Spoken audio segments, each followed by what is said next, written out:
Good morning बच्चों। Class 5 subject Hindi व्याकरण chapter number 3 शब्द विचार। आप सभी बच्चे अपनी बुक्स ओपन कीजिए और पेज नंबर 17 निकालिए। आपके चैप्टर नंबर 3 शब्द विचार का यह वीडियो पार्ट 3 है, सॉरी 4th है।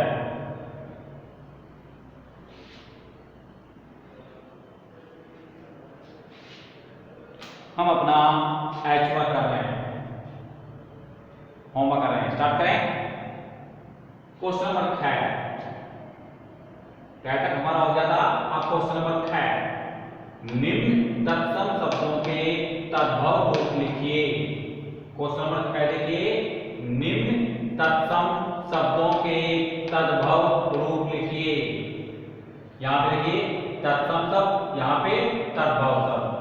पहला कर्ण का काम, पहला कर्ण का काम। दूसरा नासिका, नासिका का ना। तीसरा दही, दही का दही। तीसरा दही का दही। चौथा कर्म, कर्म का कार्य। फिर दोबारा देखिए, कर्ण का फर्स्ट नंबर 1 कर्ण का कान, नंबर 2 नासिका का नाक, नंबर 3 दही का दही, नंबर 4 कर्म का कार्य। फिर देखिए दोबारा, ये तत्सम शब्द, ये तद्भव शब्द। पहला कर्ण का काम, दूसरा नासिका का नाक, तीसरा दही का दही, नंबर 4 का कर्म का कार्य, नंबर 5 का मयूर का मोर। नंबर 5 देखिए मयूर का मोर। नंबर 6 देखिए उज्ज्वल का प्रकाशमान। नंबर 6 देखिए उज्ज्वल का प्रकाशमान। नंबर 7 देखिए कच्छप, कच्छप का कछुआ। नंबर 7 देखिए कच्छप का कछुआ। नंबर 8 देखिए घट का घड़ा। नंबर 8 देखिए घट का घड़ा। नंबर 9 में देखिए अश्रु, अश्रु का आंसू, अश्रु का आंसू। नंबर 10 में देखिए अष्ट, अष्ट का 8। नंबर 10 में देखिए अष्ट, अष्ट का 8। नंबर 11 में देखिए अंगुष्ठ, अंगुष्ठ का अंगूठा। नंबर 11 में देखिए अंगुष्ठ, अंगुष्ठ का अंगूठा। नंबर 12 में देखिए व्याघ्र, व्याघ्र का बाघ। नंबर 12 में देखिए व्याघ्र, व्याघ्र का बाघ। फिर दोबारा रिपीट कर रहा हूं। क्वेश्चन नंबर 6 निम्न तत्सम शब्दों के तद्भव रूप देखिए। तो यहां पे देखिए ये तत्सम शब्द हैं और ये तद्भव रूप हैं। नंबर 1 तत्सम शब्द का तद्भव काम। नंबर 2 नासिका का ना। नंबर 3 दही का दही। नंबर 4 कर्म का कार्य। नंबर 5 मयूर का मोर। नंबर 6 उज्ज्वल, उज्ज्वल का प्रकाशमान। नंबर 7 कच्छप, कच्छप का कछुआ। नंबर 8 घट, घट का घड़ा। नंबर 9 अश्रु, अश्रु का आंसू, अश्रु का आंसू। नंबर 10 अष्ट, अष्ट का 8। नंबर 11 अंगुष्ठ, अंगुष्ठ का अंगूठा। नंबर 12 व्याघ्र, व्याघ्र का बाघ। क्लियर? ये तत्सम शब्द है, ये के तद्भव शब्द है। अब क्वेश्चन नंबर 11, क्वेश्चन नंबर 11 देखिए, निम्न प्रश्नों के उत्तर लिखिए। क्वेश्चन नंबर 11 देखिए, निम्न प्रश्नों के उत्तर लिखिए। क्वेश्चन नंबर 1 उत्पत्ति अथवा सूत्र के आधार पर शब्द कितने प्रकार के होते हैं? उत्पत्ति अथवा सूत्र के आधार पर शब्द कितने प्रकार के होते हैं? आंसर देखिए, उत्पत्ति अथवा सूत्र के आधार पर शब्द 5 प्रकार के होते हैं। उत्पत्ति अथवा सूत्र के आधार पर शब्द 5 प्रकार के होते हैं। नंबर 1 तत्सम शब्द, नंबर 2 तद्भव शब्द, नंबर 3 देशज शब्द, नंबर 4 विदेशी शब्द तथा नंबर 5 मिश्रित शब्द। फिर दोबारा देखिए क्वेश्चन, उत्पत्ति अथवा स्रोत के आधार पर शब्द कितने प्रकार के होते हैं? आंसर देखिए, उत्पत्ति अथवा स्रोत के आधार पर शब्द 5 प्रकार के होते हैं। नंबर 1 तत्सम शब्द, नंबर 2 तद्भव शब्द, नंबर 3 देशज शब्द, नंबर 4 विदेशी शब्द तथा नंबर 5 मिश्रित शब्द। कितने प्रकार होते हैं? 5 प्रकार के। कौन कौन से? तत्सम शब्द, तद्भव शब्द, देशज शब्द, विदेशी शब्द तथा मिश्रित शब्द। क्वेश्चन नंबर 2, क्वेश्चन नंबर 2 देखिए, तत्सम शब्दों और तद्भव शब्दों में अंतर उदाहरण सहित समझाइए। क्वेश्चन नंबर 2 देखिए, तत्सम शब्दों और तद्भव शब्दों में अंतर उदाहरण सहित समझाइए। आंसर देखिए,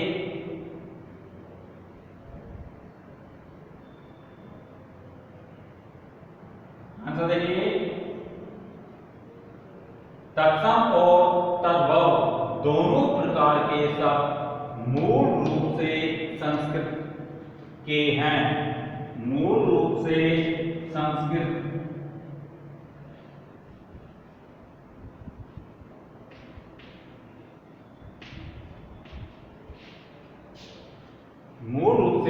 संस्कृत के हैं, लेकिन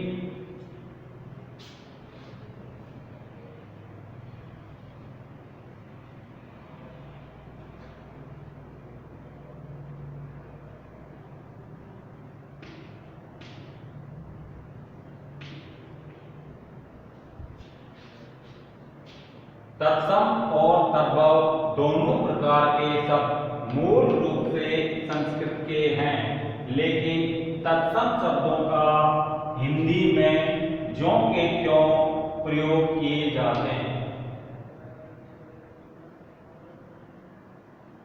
लेकिन तद्भव शब्दों का हिंदी में थोड़ा रूप परिवर्तित हो जाता है।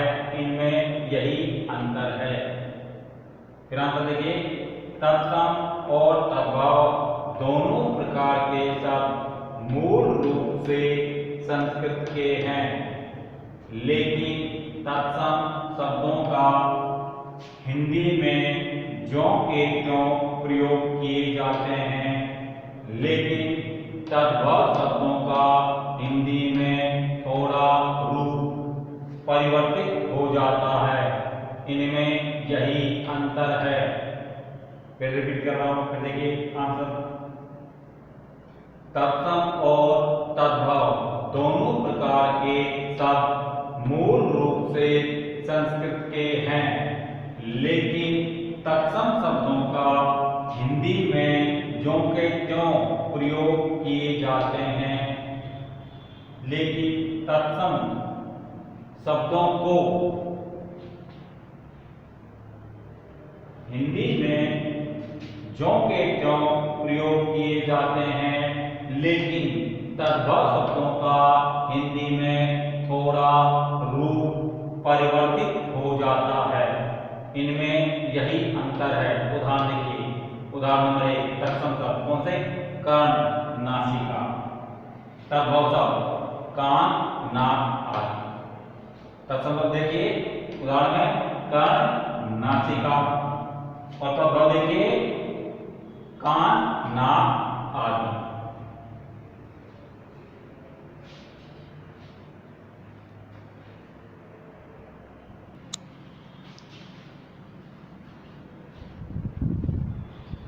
क्वेश्चन नंबर 3, देशज तथा विदेशी शब्द किन्हें कहते हैं? 4 उदाहरण दीजिए।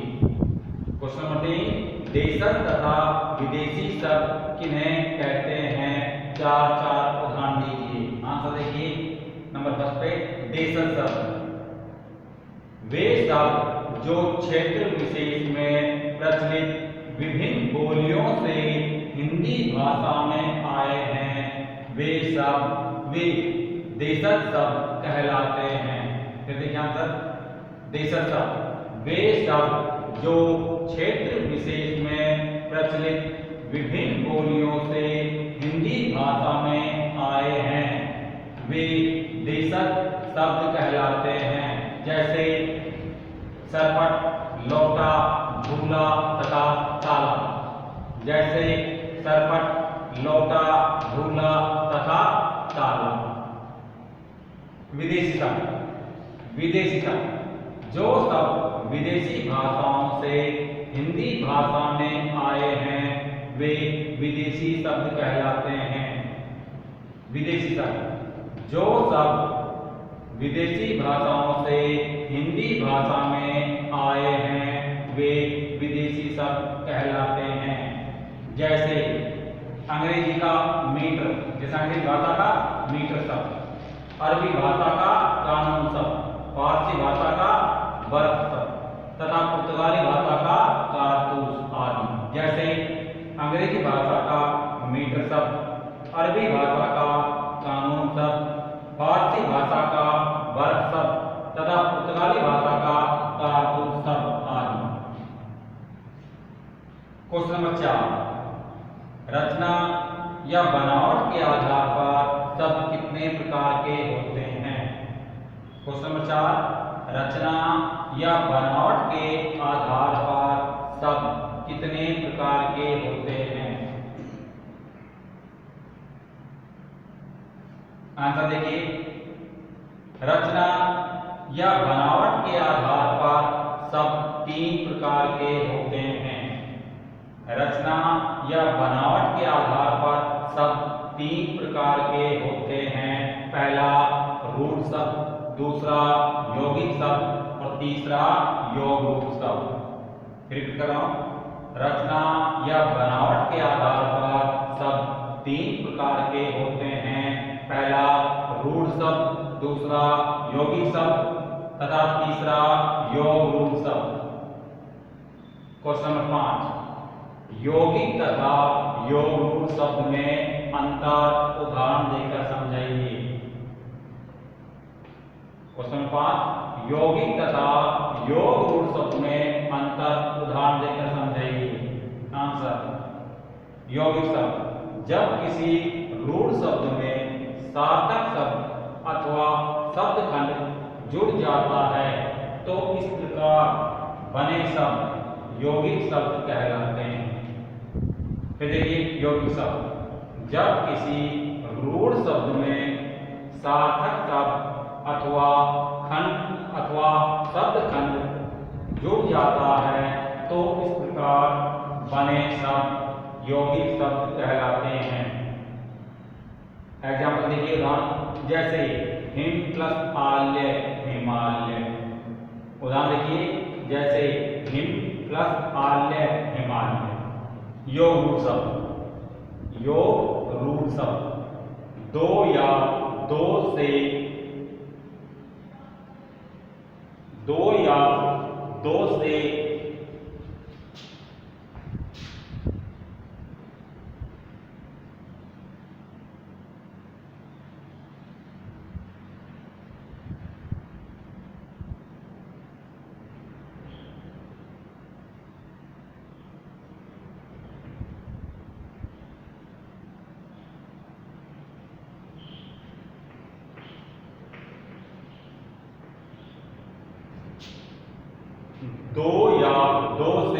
अधिक शब्दों के मेल से बने शब्द जो किसी विशेष अर्थ का बोध कराते हैं योग रूढ़ शब्द कहलाते हैं।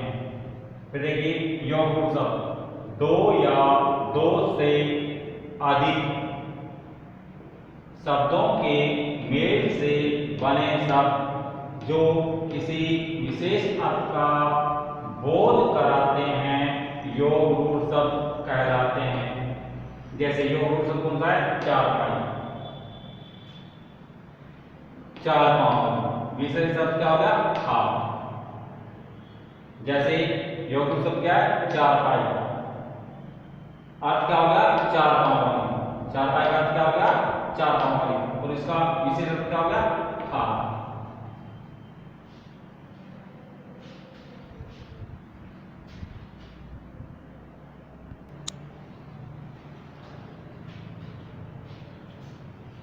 क्वेश्चन नंबर 6, विकारी और अविकारी शब्दों में अंतर उदाहरण देकर समझाइए। विकारी और अविकारी शब्दों में अंतर उदाहरण देकर समझाइए। आंसर देखिए, विकारी शब्दों को वाक्यों में प्रयोग करने पर रूप बदल जाते हैं। विकारी शब्दों को वाक्यों में प्रयोग करने पर प्रयोग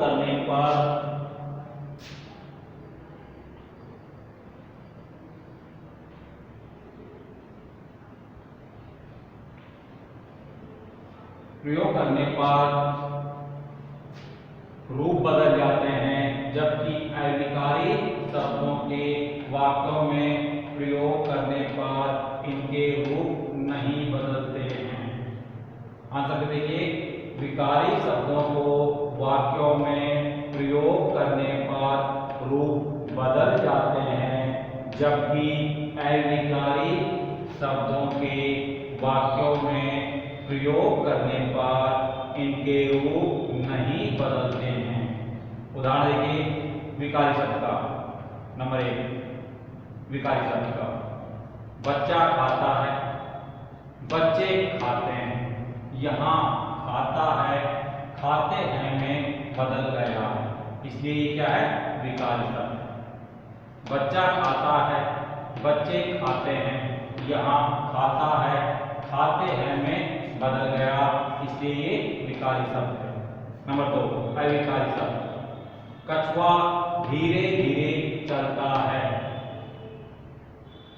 आगे कछुए धीरे धीरे चलते हैं। कछुआ धीरे धीरे चलता है, कछुए धीरे धीरे चलते हैं। यहाँ धीरे धीरे नहीं बदला है, इसलिए ये क्या है, अविकारी शब्द। कछुआ धीरे धीरे चलता है, कछुए धीरे धीरे चलते हैं। यहाँ धीरे धीरे नहीं बदला है, इसलिए क्या है, अविकारी शब्द।